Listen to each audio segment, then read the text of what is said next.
আমার সকল ছাত্রছাত্রীকে প্রশ্ন বিচিত্রা চ্যানেলে স্বাগতম জানাই। আশা করি তোমরা সকলে ভালো আছো। আজকে এই ভিডিওর মাধ্যমে আমরা পড়ব ক্লাস 2 এর তৃতীয় পর্যায়ক্রমিক মূল্যায়নের জন্য গণিতের 3 নম্বর প্রশ্নপত্র। এটা তোমরা রায়মার্টিন বইয়ের 346 পাতায় পেয়ে যাবে। একের দাগের কোশ্চেন কি বলছে? বলছে লিপ ইয়ারের দিন সংখ্যা কত? 364, 365 না 366? আমরা জানি লিপ ইয়ার বছরে একদিন বাড়া থাকে, তার মানে 366 দিন। স্বাভাবিক 365 দিনে হয়, কিন্তু এখানে 366 দিন। 100 টাকায় 10টি, 20টি, 15টি 10 টাকার নোট পাওয়া যাবে। 100 টাকায় 10টি, 10 10 100। 2 মাস মানে কত দিন? 1 মাস মানে 30 দিন, 2 মাস মানে 30 দুগুণে 60 দিন। 3 ঘন্টা, 3 ঘন্টা মানে কত মিনিট? 1 ঘন্টা মানে 60 মিনিট, 3 ঘন্টা মানে 3 6 18 180 মিনিট। 1000 গ্রাম মানে কত কিলোগ্রাম? 1 কিলোগ্রামে হচ্ছে 1000 গ্রাম। 1 বছর সমান কত সপ্তাহ? 52 সপ্তাহ। তোমরা 365কে 7 দিয়ে ভাগ করে দেখবে 52 সপ্তাহ অ্যান্সার আসবে। তরল বস্তু পরিমাপের একক কি? লিটার।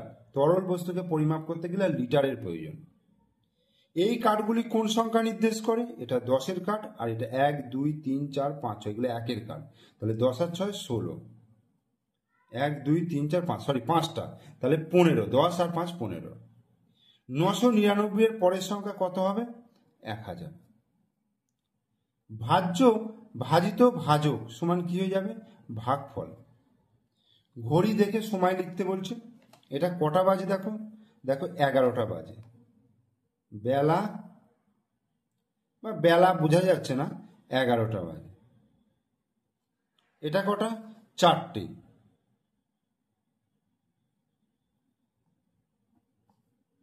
এরপরে যোগ করতে বলেছে। দেখো টাকা পয়সা যোগ। 0 5 আর 2 7, 75 পয়সা। আর 30 আর 8 38, 38 টাকা। তাহলে 38 টাকা 70 পয়সা।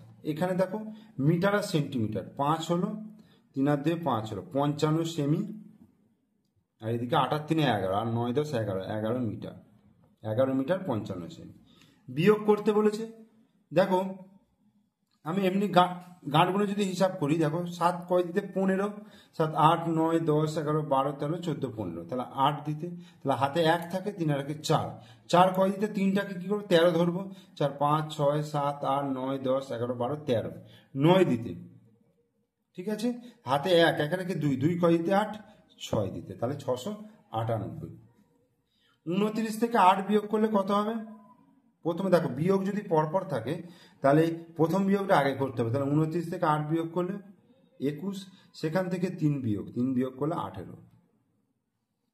ছবি সংখ্যাটি যোগ বিয়োগ গুণ ও ভাগের মাধ্যমে প্রকাশ করতে বলেছে। 30, 40 থেকে কত বিয়োগ করলে?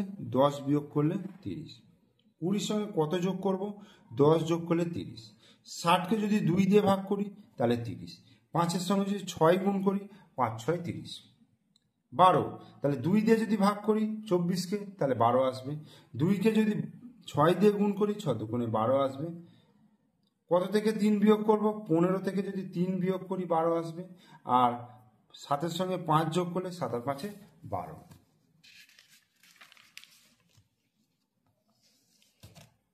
6 দাগের হারিয়ে যাওয়া সংখ্যা খুঁজে লিখতে বলেছে। 2 3 4 5 কত হবে? 8 আর 4 12, 13 14, 5 আর 3 8, যদি 6 বসাই, দেখো এই তিনটে যোগ করলে দেখো 8 আর 2 10 আর 4 14, আর 6 আর 5 11, 12 13 14 হয়ে গেল। এখানে দেখো 7 35 ড্যাশ আর ড্যাশ 18 ড্যাশ, কত বসাবো? দেখো এটার ক্ষেত্রে 18 আর 35 যদি আমি যোগ করি এইভাবে, তাহলে কত হচ্ছে? 8 আর 5 13, 3 হাতে 1, 3 আর 1 4 5, 53। তাহলে এখানে 7 আছে, তাহলে কত দিলে 53 হবে? দেখো 46, 46 দিলে 53 হবে। আর এখানে আমি এমন দুটো সংখ্যা বসাবো যাতে যাদের যোগফল 53 হয়। দেখো 20 আর 33 বসিয়েছি, 53, বোঝা গেল। এখানে দেখো 5কে 0 দিয়ে গুণ করলে 0, তাহলে 11কে 0 দিয়ে গুণ করলেও 0, 25কে 0 দিয়ে গুণ করলে 0। আবার আমি যদি এখানে 10 লিখি, 10কে যদি 0 দিয়ে গুণ করি সেটাও 0 হয়ে যাবে। বোঝা গেল? 7 দাগে দেখো, মেলায় যাবার জন্য বাবা আমাকে 15 টাকা দিলেন। আমি ভাইকে 6 টাকার বাঁশি কিনে দিলাম। বাবা আমাকে আরো 8 টাকা দিলেন। আমার কাছে কত টাকা রইল? তাহলে বাবা আমাকে কত দিয়েছে? 15 টাকা দিয়েছে। আমি ভাইকে 6 টাকার বাঁশি কিনে দিয়েছি মানে বিয়োগ হলো। বাবা আমাকে আরো 8 টাকা দিল মানে যোগ হলো। তাহলে 15 থেকে 6 বিয়োগ করলে কত হবে? 9। 9 যুক্ত 8, তাহলে 9 8-এ কত হয়ে যাবে? 17 টাকা। একটি ভাঁড়ে 225 পয়সা আছে। 5 জন বালককে সমান ভাগে ভাগ করে দিলে প্রত্যেকে কত পয়সা হবে? তাহলে কি করব? ভাগ করব 5 দিয়ে। তাহলে 5 4-এ 20 হলো, 2 5, 5 5-এ 25। তাহলে প্রত্যেকে কত করে পাবে? 45 পয়সা করে পাবে। তাহলে এই ভিডিওতে আমি 3 নম্বর যে তোমাদের প্রশ্নপত্র আছে সেটা কিন্তু রেডি করে দিলাম। তোমরা অবশ্যই পুরো ভিডিও মনোযোগ সহকারে দেখো। ভিডিও ভালো লাগলে লাইক করো, কমেন্টস করো, শেয়ার করো। আর আমার চ্যানেলে নতুন দর্শক হলে অবশ্যই চ্যানেলটিকে সাবস্ক্রাইব করে দিও, পাশে থাকা বেল আইকন প্রেস করে দিও।